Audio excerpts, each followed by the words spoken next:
when you're anchoring, people will still think that somehow the job is that you come in and you put on makeup all day and then you get up there and read scripts. Well, I hate to disappoint you, but that's not the job. You probably, in all probability, are not going to get a job after your first interview. But if you keep at it, you will.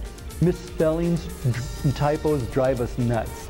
If you aren't willing to take the time to pore over that resume and make sure that it's just perfect, I might not be convinced that you would be willing to take the time to be real perfect in the job that you're coming to apply for.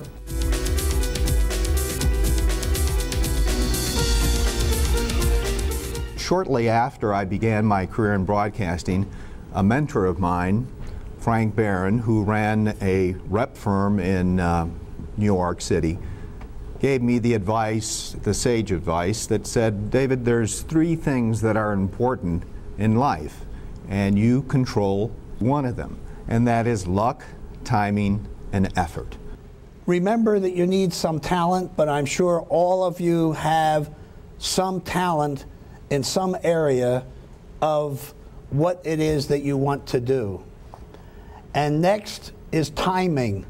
And I've heard from various panelists the fact that the timing has to be right. They have to be looking for somebody for a certain job.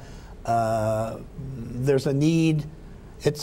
Call it luck, but timing. So talent, timing, and tenacity. You just have to keep at it. I think it's still a good idea to go out in a smaller market because you need to make your mistakes somewhere. And part of being in this business is that you're always learning and you're always growing. But it takes a lot of humility because you will make mistakes. I can't believe I'm about to say this, but I think it's very important for the women out there.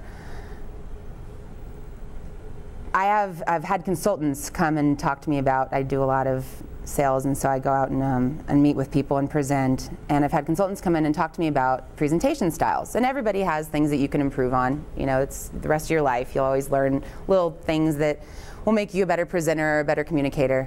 But for women, I think that one of the things that I've learned again and again is that we have 2 voices. We have a high voice and we have a low voice. And our high voice is really irritating. It really is. People don't like to listen to women's high voices. I'm being very honest here. So the more that you can think about using your low voice, especially when you're nervous, because that's when we tend to go really high and just want to talk really fast up here, it's important. People gravitate toward women with lower voices. It's okay to go out there and get that first job and let it be an adventure. On a side note there, I would say it's important to be an adventurous person if you're interested in an on-air career. So it's okay to step out there and see how it goes and figure out, when you're in it, you'll know, is this right for me, is this wrong for me? The third part of it, I think, is effort. Obviously, that is the most important part and the part that we can control. And I'll now quote from Jack Welch, who in his book said, straight from the gut, it isn't just effort, it's what most of us would call networking. Jack said, if someone comes to me and he says, I'm working 90 hours a week, he says, you're doing something terribly wrong, man.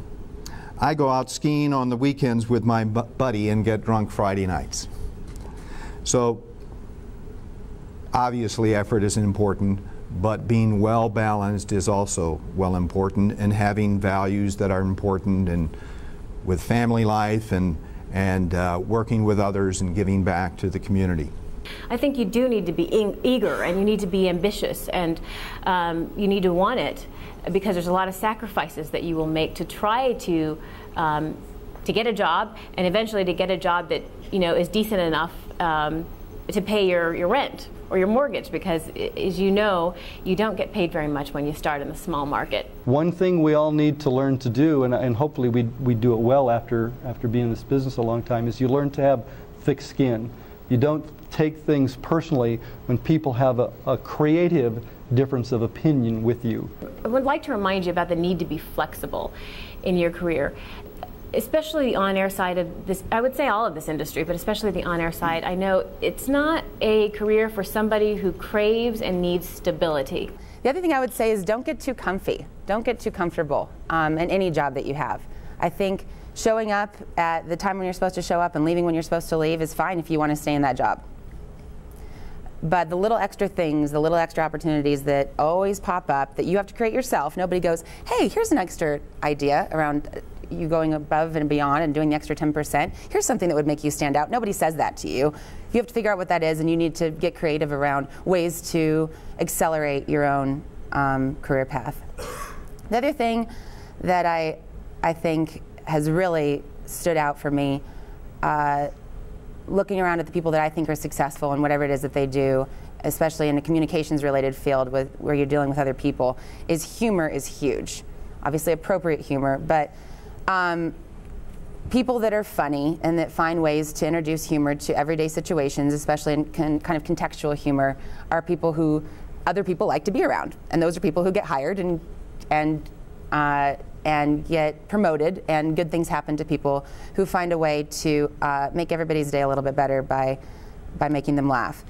Focus on your ultimate goal. Don't be afraid to say you want to run the entire network by the time you're 40 or whatever. You don't have to have an exact timeline because it will not go that way. But if you have that ultimate goal out there, you'll get there eventually. You might have a windy route, but you'll get there. What I like about my job is it's interesting. As many downsides as there are to this career, each and every day I go into work and I really don't know what that day is going to look like. So it does keep it interesting every day, and you get so many different types of assignments, and sometimes what you think you're pursuing in a story turns out to be very different than what you thought. I meet a lot of different people, so I appreciate that about my job. Some of the things you've heard, it might just be a sentence here, a suggestion there, could change your outlook and could change your future.